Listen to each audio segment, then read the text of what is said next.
Hello dear student, उम्मीद करता हूँ कि आप सब अच्छे और ठीक होंगे और अपनी पढ़ाई भी ठीक ठाक कर रहे होंगे। तो जैसा कि आप सबको पता है कि इस बार botany MSc entrance examination BHU का ले ले या कहीं और का ले ले, तो मेनली मैं बीएचयू के लिए बता रहा हूँ। यहाँ पे सुनने को आ रहा है कि सीयू सेट के थ्रू होगा, कॉमन एंट्रेंस टेस्ट होगा। तो स्टूडेंट काफ़ी परेशान है लेके कि कैसे मतलब प्रिपरेशन करें, सिलेबस में कुछ चेंजिंग है यहाँ पे। तो उन्हीं सब चीज़ों को ध्यान में रखते हुए यहाँ पे आपको जो सी यू सेट के थ्रू एग्जामिनेशन होने वाला है, यहाँ पे आपको दो पार्ट देखने को मिलेगा एंट्रेंस एग्जामिनेशन में। पार्ट ए में आपको जनरल एप्टीट्यूड यानी रीजनिंग, मैथ ये सब रहेगा, और पार्ट बी में आपका रहेगा लाइफ साइंस का क्वेश्चन। और यहाँ पे पार्ट बी में भी एक प्रॉब्लम ये है कि यहाँ पे सिलेबस में चेंजेज है, जैसे कि यहाँ पे आपको थोड़ा टेक्निक पढ़ना पड़ेगा, थोड़ा एक्स्ट्रा मालिकुलर पढ़ना पड़ेगा, बायोकेमिस्ट्री थोड़ा पढ़ना पड़ेगा। तो ये सारी चीज़ें हैं, तो इसके लिए आपको टेंशन लेने की ज़रूरत नहीं है।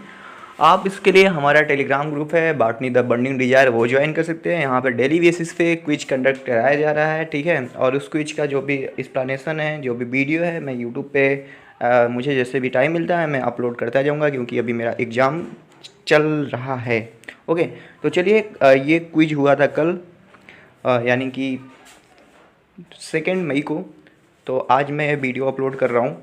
आज का क्विज दिया गया है टेलीग्राम पे, जिसका रिजल्ट 5 बजे हम पब्लिश करेंगे। चलिए क्वेश्चन देखते हैं क्या क्या आंसर है, क्या क्या प्रॉपर एक्सप्लेनेशन है, उसके साथ हम प्रोसीड करते हैं। तो पहला क्वेश्चन है कि एक जूलॉजिस्ट है, तो वो मतलब वूली मैमोथ है, उसका डीएनए निकाल के उसके अमाउंट को बढ़ाना चाहता है। मतलब एक डीएनए निकालता है, कहीं से आइसोलेट करता है और उसके अमाउंट को बढ़ाना चाहता है। तो वो कैसे बढ़ा सकता है भाई? अमाउंट को बढ़ाना है तो आपको सबको पता है कि पॉलीमरेज चेन रिएक्शन करा देगा, पीसीआर। पीसीआर को किसने खोजा था? कैरी मुलिस ने खोजा था, जिसके लिए उन्हें नोबेल प्राइज भी दिया गया था। तो पीसीआर के बारे में आप जितना जानते हो, उसके क्या क्या रिक्वायरमेंट है, टैग पॉलीमरेज, डीएनटीपी, टेम्परेचर, ठीक है, और न्यूक्लियोटाइड्स, ये सब जरूरी है। तो हो गया, इसका राइट आंसर क्या होगा? Second, polymerase chain reaction. और जो भी ऑप्शन है RFLP यानी रिस्ट्रिक्शन फ्रैगमेंट लेंथ पॉलीमॉर्फिज्म क्या है आप देख लीजिएगा। इलेक्ट्रोपोरेशन क्या है? ये एक ऐसी टेक्निक है जिसको हम सेल को हीट शॉक देके, करंट देके, इलेक्ट्रिक शॉक देके उसके पोर को ओपन करते हैं और फिर वहाँ पे जो भी अपना मटेरियल होता है डिजायर, उसको हम इंसर्ट कराते हैं, वो होता है इलेक्ट्रोपोरेशन, ठीक है। क्रोमेटोग्राफी आपको पता ही है, माइकल टी स्वेट ने इसकी डिस्कवरी किया था। तो उन्होंने किया क्या था? पार्टीशन क्रोमेटोग्राफी को डिस्कवर किया था उन्होंने। जैसे आप करते हैं ना, बहुत सारा कलर लिए, मिक्सचर हो गया, तो आप उसको कैसे आइसोलेट कर सकते हैं इंडिविजुअल कंपाउंड में? तो chromatography is a separation technique of micro molecule. Okay, तो पहला हो गया। चलिए दूसरे पे चलते हैं। Which of the following cases will most likely lead to sequence specific recognition of DNA by the protein? तो देखिए, ये क्वेश्चन घुमा रहा है, आपको बस पूछ रहा है, जैसे न्यूक्लियोसोम आप पढ़े होंगे, जैसे डीएनए जब ऑर्गेनाइज होता है, क्रोमोसोम बनता है, तो वो पूछ रहा है कि जो प्रोटीन होता है भाई, वो डीएनए पे किस रीजन पे बाइंड करता है, कैसे बाइंड करता है। तो वो आप देखेंगे कि जब बनता है क्रोमोसोम या क्रोमैटिन, तो जो प्रोटीन है, हिस्टोन प्रोटीन मेनली, वो कहाँ बाइंड करता है? वो मेजर ग्रुप को बाइंड करता है, मेजर ग्रुप को, ठीक है। मेजर ग्रुप और डीएनए दो ग्रुप होते हैं, मेजर ग्रुप, माइनर ग्रुप, आप जानते होंगे। तो इसका राइट आंसर क्या होगा? इसका राइट आंसर होगा 2। तीसरा चलते हैं, लेंथ ऑफ पेप्टाइड बॉन्ड्स। एक मिनट, मैं पेन ले लेता हूँ ताकि आप सबको आसानी होता रहे। तीसरा है, length of the peptide bond कितना होता है? पेप्टाइड बांड का लेंथ कितना होता है? पेप्टाइड बांड का लेंथ होता है 1.33 एंगस्ट्रॉम में, ठीक है। अगला है, फाइंड द इनकरेक्ट वन। तो हमें इनकरेक्ट बताना है। इसमें देखिए, आप सबको दिखाई दे रहा है, पेन चलाने में मुझे मुश्किल हो रहा है क्योंकि मेरा माइक ख़राब हो गया है मोबाइल को पास रख के बोलूँगा तो ऐसे कर नहीं पाऊँगा, तो आप सब देखते चलिए।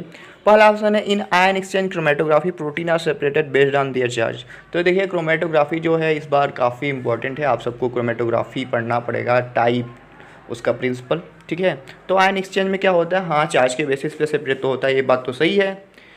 दूसरा है, gel filtration chromatography is use to separate protein based on their size not by shape. नहीं, साइज और शेप दोनों वहाँ पे इंपॉर्टेंट होता है, क्योंकि फिल्ट्रेशन, जेल फिल्ट्रेशन है ना, ठीक है। तो यही गलत होगा। तीसरा है, histone tag use to separate protein which attach antibody, ये करेक्ट आंसर है। लास्ट है, immunoprecipitation assay is use to separate a single protein for a crude state. हाँ, ये भी सही बात है कि इम्यूनो प्रेसिपिटेशन में हम जैसे बहुत सारा स्टैक रहता है, उसमें से हम इंडिविजुअल कंपोनेंट को हम अलग कर सकते हैं। तो इसका राइट आंसर क्या होगा? बी होगा। ठीक है, चलिए पाँचवें पे चलते हैं। Separation of molecule according to size can be achieved by which of the following. Size के आधार पे हम मॉलिक्यूल को किस बेसिस पे हम एक्सट्रैक्ट कर सकते हैं? तो साइज के आधार पे जो हम एक्सट्रैक्ट कर सकते हैं वो होता है gel filtration chromatography. Affinity chromatography क्या होता है कि मतलब कोई भी ऐसे मॉलिक्यूल जाके उसके सरफेस पे बाइंड हो जाता है, अडहेयर हो जाता है, अफिनिटी शो करता है। एक्सरे डिफ्रैक्शन क्या है कि जैसे एक्सरे डिफ्रैक्शन टेक्निक जैसे ब्रैक्स ने यूज किया था और डीएनए का स्ट्रक्चर के बारे में बताया गया था। एक्सरे डिफ्रैक्शन से ही विल्किंस, फ्रैंकलिन और बहुत लोग थे ना, नोबेल प्राइज़ पाए थे जो 1962 में डीएनए के स्ट्रक्चर बताए थे। आइसो इलेक्ट्रिक फोकसिंग जो है वो इलेक्ट्रोफोरेसिस 2D जेल इलेक्ट्रोफोरेसिस में यूज होता है। आइसो इलेक्ट्रिक पॉइंट क्या होता है पता है आप सबको? कमेंट कर दीजिए तो आइसो इलेक्ट्रिक पॉइंट क्या होता है। अगला question 6, which of the following can not be done in affinity chromatography. Affinity बताया ना, अडहेयर होने वाली बात। तो अफिनिटी क्रोमेटोग्राफी से हम न्यूक्लिक एसिड का सेपरेशन कर सकते हैं, पॉलीसेकेराइड का सेपरेशन कर सकते हैं, लेकिन वोलाटाइल सबस्टेंस, भाई अडहेयर होने की बात हो रही है, तो वोलाटाइल रहेगा तो वो तो उड़ जाएगा, आसानी से अडहेयर नहीं हो पाएगा सरफेस पे। तो वही 6 का ए सही है। सातवां चलते हैं। और scientist want to separate a mRNA from a pool of cytoplasmic RNAs, which of the following type of chromatography technique is best. तो आरएनए को सेपरेट करने की बात कर रहे हैं, तो देखिए आरएनए हो गया, डीएनए हो गया, इन सबको जैसे एक एक पॉइंट है कि आरएनए को किस टेक्निक से सेपरेट करेंगे, डीएनए किस सेपरेट टेक्निक से सेपरेट करेंगे, प्रोटीन को किससे करेंगे, ये कंडीशन होगा तो कैसे करेंगे। तो एमआरएनए को अगर आप सेपरेट करना चाहते हैं तो अफिनिटी क्रोमेटोग्राफी यूज करेंगे। ओके, याद रखिएगा कौन सा क्रोमेटोग्राफी? Affinity chromatography. अगला क्वेश्चन चलते हैं। In which of the following type of chromatography very small size of particle are used in stationary phase of packed in column. तो देखिए बहुत सारे छोटे पार्टिकल का यूज करते हैं स्टेशनरी फेज में पैक कॉलम में, तो ये क्या होता है? हाई प्रेशर लिक्विड क्रोमेटोग्राफी में इसका यूज होता है। देखिए ये क्रोमेटोग्राफी है ना, तो आप अच्छे से पढ़ लीजिए कि पार्टीशन क्रोमेटोग्राफी क्या होता है, आयन एक्सचेंज क्या होता है, अफिनिटी क्रोमेटोग्राफी। ज़्यादा कुछ नहीं करना है, आपको गूगल पे जाना है, सिंपली सर्च करना है, प्रिंसिपल देखना है और कैसे यूज होता है। यूज और प्रिंसिपल बस काफ़ी होगा आपके लिए। ठीक है, बस यही स्टेशनरी और मोबाइल फेज के ऊपर डिफरेंट करके कौन सा मतलब हम कौन सा सॉल्वेंट का यूज करें, पोलर नॉन पोलर बेसिस पे भी हम इसको क्लासीफाई करते हैं। नवा क्वेश्चन देखते हैं। विच of the following type of chromatography support many type of chromatography mode of separation. तो एक टाइप की क्रोमेटोग्राफी मतलब ऐसा कौन सा क्रोमेटोग्राफी है जो हर टाइप की क्रोमेटोग्राफी में अपना इफेक्ट मतलब अपना रोल प्ले करता है? तो होता है हाई प्रेशर लिक्विड क्रोमेटोग्राफी। ठीक है, तो आप याद रखिए इसको भी। 10वां क्वेश्चन चलते हैं। Single standard DNA can be separated from the double standard DNA. ये बहुत इंपॉर्टेंट है कि सिंगल स्टैंडर्ड और डबल स्टैंडर्ड को हम मिक्स कर दे रहे हैं तो उसको कैसे सेपरेट करेंगे। तो उसका होता है हाइड्रोक्सोपेप्टाइड क्रोमेटोग्राफी। तो इसको आप गूगल करके पढ़िएगा कि वहाँ पे कौन कौन सा केमिकल कैसे मेथड है, क्योंकि ये इंपॉर्टेंट टेक्निक है। ठीक है, याद रखिएगा।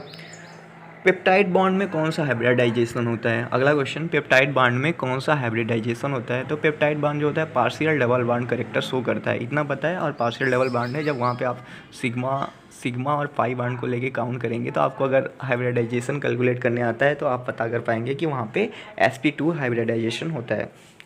12, पेप्टाइड बॉन्ड का एब्जॉर्बेंस कितना होता है नैनोमीटर में? तो पेप्टाइड बॉन्ड का आप देखेंगे तो 190 के करीब होता है उसका एब्जॉर्बेंस, 190 नैनोमीटर। ओके, अगला क्वेश्चन है, ये ह्यूमन फिजियोलॉजी में आप कर सकते हैं, ये बायोकेमिस्ट्री का भी क्वेश्चन है। ठीक है, ऑक्सीजन हीमोग्लोबिन कर्व में हम पढ़ते हैं। ठीक है, arterial oxygen content reduce in hypoxia due to. Hypoxia क्या होता है? हाइपोक्सिया में क्या होता है? ऑक्सीजन, वही हाइपोक्सिया में मतलब ऑक्सीजन की कमी पड़ जाती है। तो ऐसा क्यों होता है? कब कमी पड़ती है ऑक्सीजन की? जब कार्बन मोनोऑक्साइड की पॉइजनिंग हो जाती है। कार्बन मोनोऑक्साइड क्या करता है ना कि ये एक नॉन कम्पिटिटिव इनहिबिटर की तरह काम करता है। हाँ, नॉन कम्पिटिटिव की तरह ही।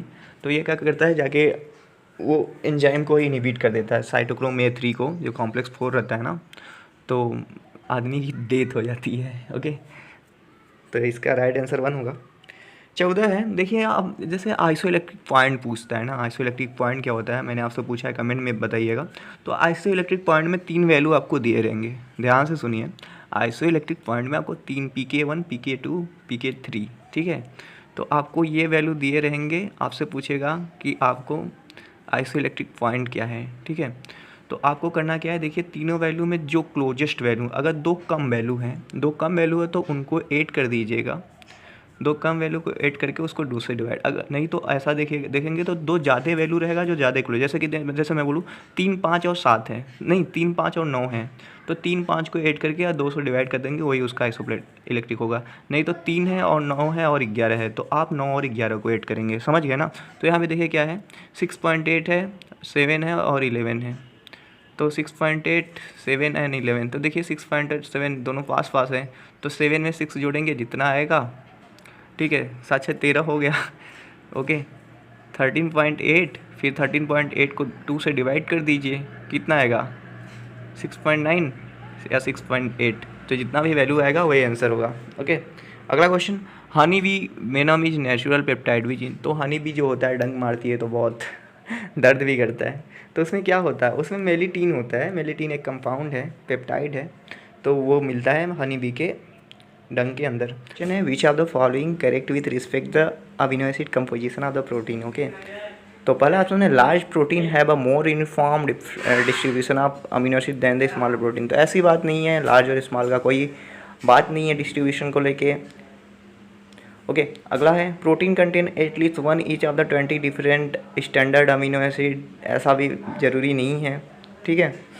तीसरा है protein with different function usually differ significantly in their amino acid composition, तो कंपोजिशन अलग अलग होगा अमीनो एसिड का, तो वो अलग अलग काम करेंगे, कोई रिसेप्टर बना देगा, कोई लिगेंड बना देगा, कोई ऐसा हाइड्रोफोबिक बनाएगा, कोई हाइड्रोफिलिक बनाएगा, कोई छुप जाएगा, कोई बाहर आ जाएगा, तो अमीनो एसिड का कंपोजिशन डिफरेंट डिफरेंट हुआ, फंक्शन डिफरेंट डिफरेंट हुआ। ओके, तो ये बात सही है, ये करेक्ट होगा।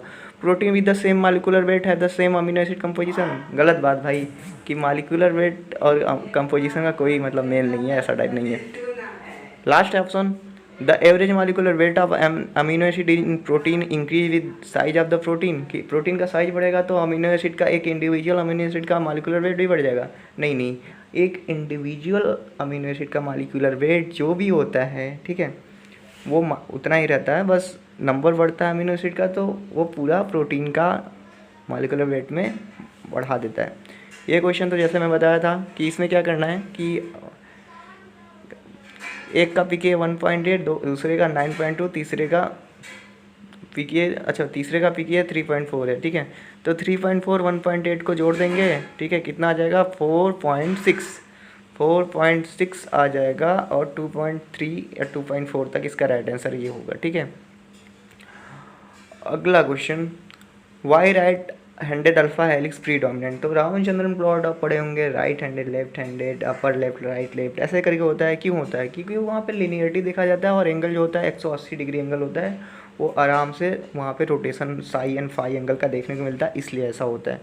ओके, अगला question, which of the following amino acid is acidic solution है द बफर एक्शन, तो फिजियोलॉजिकल पीएच पे बफर एक्शन किसका होता है, हिस्टीन का होता है, ये बहुत इंपॉर्टेंट है, याद कर लीजिए। ओके, अगला क्वेश्चन है कि if the culture medium with the old sample of DNA associated with the describe of following, plant physiology से क्वेश्चन है कि डीएनए के सैंपल, जैसे हेरिंग स्पर्म और डीएनए स्कूग एंड मिलर थे कोकोनट के मिल्क से, तो उन्होंने किसका डिस्कवरी किया था, साइटोकाइनिन का डिस्कवरी किया था। ओके, तो यहाँ पे हो गया पार्ट 1 का क्वेश्चन सारा discuss.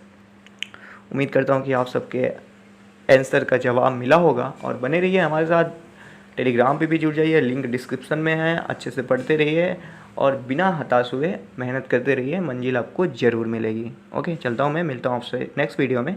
Thank you for watching this video.